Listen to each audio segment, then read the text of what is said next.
আমি একজন ডিভোর্সি নারী।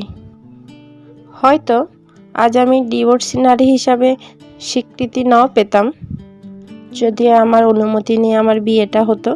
আসসালামু আলাইকুম। আমার নতুন আরেকটি ভিডিওতে সবাইকে স্বাগতম জানাই। আপনাদের সাথে আছি আমি ইশরাত জাহান লিমা। আজকে আপনাদের সাথে আমি এক আপুর জীবনের গল্প শেয়ার করব। চলুন শুরু করা যাক। আমি একটা ছেলেকে অসম্ভব ভালোবেসেছিলাম, ছেলেটাও অসম্ভব ভালোবাসতো আমাকে। পরিবারের কারণে আমার ভালোবাসাটার পূর্ণতা পেল না। আমি কি করব? যেখানে আমার পরিবার মানবে না সেখানে তো আমার কিছু করার নাই। তারপর আমার বিয়ে হয় অন্য একটা ছেলের সাথে।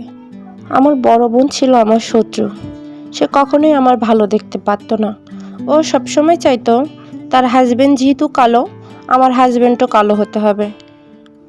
এমনকি আমার হাজবেন্ড তার হাজবেন্ডের থেকে একটু গরিব হতে হবে। সে ইচ্ছা করে এই কাজগুলো করতো। বিয়েটা হয়েছিল আমার অমতে, সাথে আমার একমাত্র ভাই তার অমতে। ছেলেটা দেখতে মোটেও সুন্দর ছিল না। ছেলেটা ছিল মোটা আর কালো। যাই হোক, সব কিছুই আল্লাহর সৃষ্টি। অনেক জোর জবরদস্তি করে আমার বিয়েটা হয়। বিয়ের পর থেকে শুরু হলো আমার জীবনের কালো অধ্যায়। আমার শ্বশুর, শাশুড়ির, ননদরা আমাকে কেউই পছন্দ করতো না। তারা আমাকে শুধু টর্চার করতো, বিভিন্নভাবে আমাকে অপমান করতো। বিয়ের পর প্রতিনিয়ত তারা আমাকে কথা শোনাতো। একদিন আমার শ্বশুরকে খাবার দিতে একটু দেরি হয়েছিল বলে শ্বশুর আমাকে বলছিল, এরকম ছেলের বউ আমার দরকার নেই। এমনকি আমাকে বাড়ি থেকে বের হয়ে যেতেও বলল। আমার শাশুড়ি বলতো আমি নাকি সুন্দর না, তার ছেলের সাথে আমাকে মানায় না। তারা নাকি এরকম ছেলের বউ চায়নি। তখন আমার বিয়ের প্রায় 2 মাস চলে। আমার স্বামী সব শুনেই যেন না শোনার ভান করত। জামাই দেশে থাকাকালীন সময় আমার সন্তান না হওয়ার কারণে তারা আমাকে অনেক কথা শোনাতো। তারা আমাকে সব সময় অভিশাপ দিত আর বলতো আমি নাকি কোনোদিন মা ডাক শুনতে পারবো না। আমার হাজবেন্ড যখন দেশের বাইরে চলে যায় তখন তারা আমার সাথে আরো বাজে ব্যবহার করা শুরু করে। তারপর এক পর্যায়ে আমি ওদের বাড়ি থেকে আমার বাপের বাড়ি চলে আসি আমার হাজবেন্ডের অনুমতি নিয়ে। বাবার বাড়ি আসার পর থেকে আমার জামাইও কেমন জানি পরিবর্তন হয়ে যায়। শুধু শুধু আমার সাথে রাগ করত, কোনো ঝগড়া ছাড়া আমার সাথে অভিমান করত।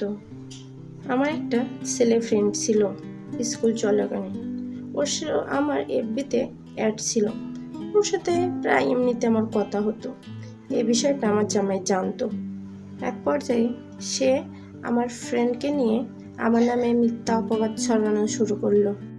আমি বউ হিসাবে কোনো কিছু ভুল না করলেও সে আমার রিলেটিভদের কাছে আমার নামে নানা বিচার দেয়। সে এক পর্যায়ে আমার নামে একটা ফেক ফেসবুক অ্যাকাউন্ট খুলে সে অন্য একটা ছেলের সঙ্গে চ্যাট করে সেই মেসেজগুলো আমার রিলেটিভদের কাছে পাঠিয়ে দিত।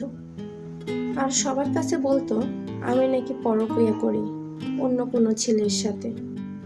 সব কিন্তু আমার স্বামী সাজানো ছিল এবং পূর্ব পরিকল্পনা ছিল। তারপর বলে আমি এখন ওই রকম মেয়ের সঙ্গে সংসার করব না, ওকে আমি যেভাবে হোক ডিভোর্স দেব। ওর পরিবারও চায় না আমি যেন আর ওই বাড়িতে ফিরে যাই। আমার হাজবেন্ড বিদেশে যাওয়ার আগে আমাকে একটা সিম কিনে দিয়েছিল। ওই সিমে কত মানুষ যে আমাকে কল দিয়ে বিরক্ত করতো। এক সময় আয়সা আমার জামাই আর আমার খরচ বহন করা ছেড়েই দিল। আমি অসুস্থ হলে আমার খোঁজ খবরও নেয় না। এভাবে আর কতদিন? আমার পরিবার নিম্ন মধ্যবিত্ত। আমার খরচ বহন করতে ওদের সমস্যা হয়, এটা আমি বুঝতে পারি।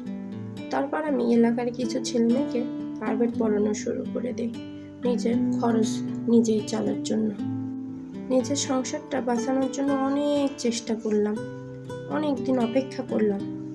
দেখলাম তার আমাকে নিতে আসে কিনা, সে আমাকে চায় কিনা, কিন্তু আমি ব্যর্থ। আমি আবার নতুন করে পড়াশোনা শুরু করে দিলাম। এইদিকে আমার হাজব্যান্ড আমার সাথে যোগাযোগ করে না, কিন্তু আমার নামে খারাপ কথাগুলো ঠিকই চারপাশের মানুষের কাছে ছড়িয়ে বেড়ায়। সবাই জানে আমি বিয়ের পর অনেক ছেলের সঙ্গে পরকীয়া করি। আমি মেয়ে হিসাবে মোটেই ভালো না। বলুন তো এগুলো আর কত মানা যায়? তাই আমি সিদ্ধান্ত নিই আমি ডিভোর্স দেব।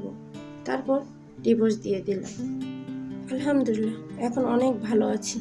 তবে আমার জীবনের এসব কাহিনী ঘটনার পিছনের সম্পূর্ণ দায়ী হচ্ছে আমার পরিবার। তারা চাইলে আমাকে আমার প্রিয় মানুষের হাতে তুলে দিতে পারতো না, তাহলে তো আমি সুখে থাকতাম। কিন্তু তারা তা চায় নাই, নিজের হাতে আমার জীবনটা নষ্ট করে দিল। এগুলো নিয়ে যখন আমি তাদেরকে বলি, তারা বলে এটা তোর কপালের দোষ, এটা তোর কপালে ছিল তাই হয়েছে, তোর কপাল খারাপ। আসলে মেয়েদের সুন্দর চেহারার থেকেও ভাগ্যটা ভালো হওয়া জরুরি।